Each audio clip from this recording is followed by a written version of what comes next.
of this plan that Prime Minister has put forward, whereby we would effectively remain in the customs union from the point of view of collecting the tariffs due to the EU. Although we would still have the flexibility to set our own tariffs, and that would then lead to companies having to claim rebates if there's a difference. This feels like, to many companies, to be, effectively the best way forward. Why do you oppose it so strongly? Oh, well, good morning, and thank you for inviting me on. The issue with the customs partnership is that to be effective, it would have to keep us in the single market as well, because the idea would be that there would be a single point of entry for goods into the UK, any of which could then go on into the European Union, subject to tariffs being reclaimed if they stayed in the United Kingdom. Right. But for that to work, they've got to meet all the single market regulations as well. And therefore, the customs partnership is, in a sense, misnamed, because it means single market as well as customs union. And therefore, we would not, in effect, be leaving the European Union, because the single market and the customs union are the twin pillars of the European Union. Now, I can see why, for Brexiters like you, this is therefore desperately important. Prime Minister is not, however, letting her plan go. She has said that she's going to rework the customs partnership, and it'll come back to ministers this week. What will you do if ultimately the Cabinet signs up for it? Well, the Prime Minister was extremely clear in her article in The Sun on Sunday this morning, saying that we would be out of the customs union and out of the single market, and that we would have control of our money, our borders and our laws. So reiterating points that she has made since she took over as Prime Minister.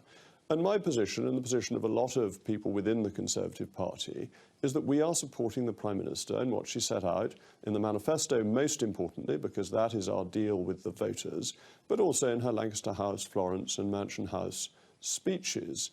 I think it would be very odd if the Prime Minister were to write one thing for The Sun on Sunday and for another thing to be going on in Downing Street. Odd, but what would you do about it if she did do something different?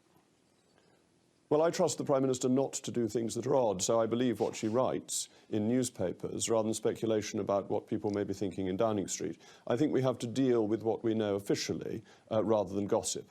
Now, the Business Secretary has just said over on the MAR programme that he fears that, he backs the Prime Minister's customs partnership idea, that if he doesn't get it, there'll be thousands of job losses at Toyota. Do they not concern you?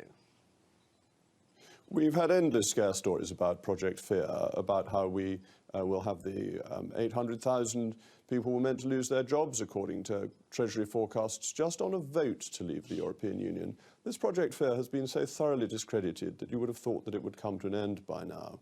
We trade successfully all over the world. The delays on goods coming into Southampton are tiny, and we will have control of goods coming into this country. We will set our own laws, our own policies, our own regulations, and therefore we will determine how efficient the border is coming into us. But in terms, therefore, of what you see as scaremongering, there are lots of people who fear that if we don't have an arrangement like the customs partnership, and that therefore there are more checks than there presently are on the border between Northern Ireland and the Republic, that will undermine the peace that, has been so beneficial over the past few years. Do you have genuinely no concerns about the stability of Northern Ireland in that sense?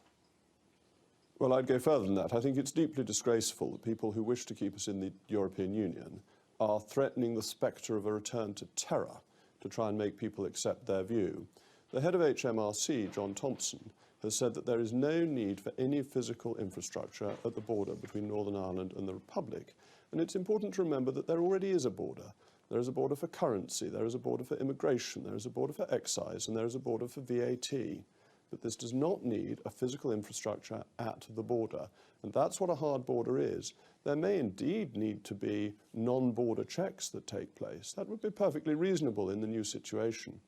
But if we remain in the customs union and the single market, we lose the advantages of leaving. We won't have control over our laws, and we will find that the prices of food, clothing and footwear remain unnecessarily high to subsidise inefficient continental manufacturing at the cost of the least well-off in our society. It would be deeply unwise to lose the benefits of leaving and to do so on the backs of the least well-off in British society.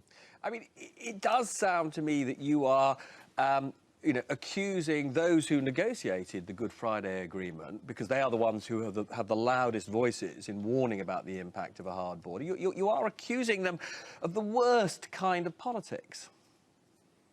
Yes, I am. David Trimble has been quite clear about this, and he was instrumental in the Good Friday Agreement and does not share the view of these people who are all committed Europeans, some of them in receipt of pensions from the EU, who are raising these scare stories. And I think it's deeply disgraceful to raise the spectre of lawlessness and of murder in pursuit of a political objective.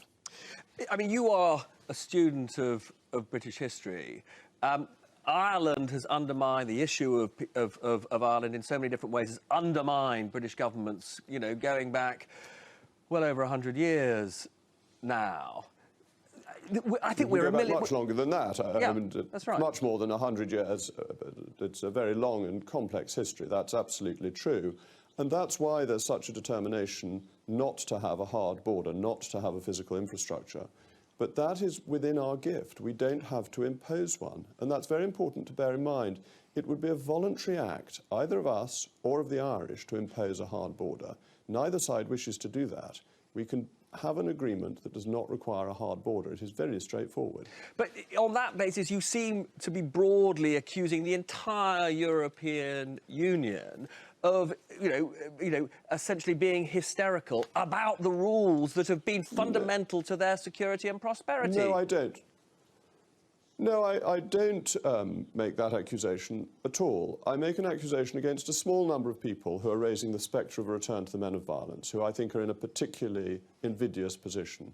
In terms of the European Union, it is quite intelligently using its negotiating strength to try and get the deal that it wants, which is to keep us as the vassal state. That is in the interest of the European Union. It is not in the interest of the United Kingdom. This is a negotiation. We need to be strong in the negotiation, but we should expect our interlocutors to be strong as well. Listen, there's so much more to talk about, and I will pick it all up again with you very soon. Jacob, thanks very much. We will make America great again.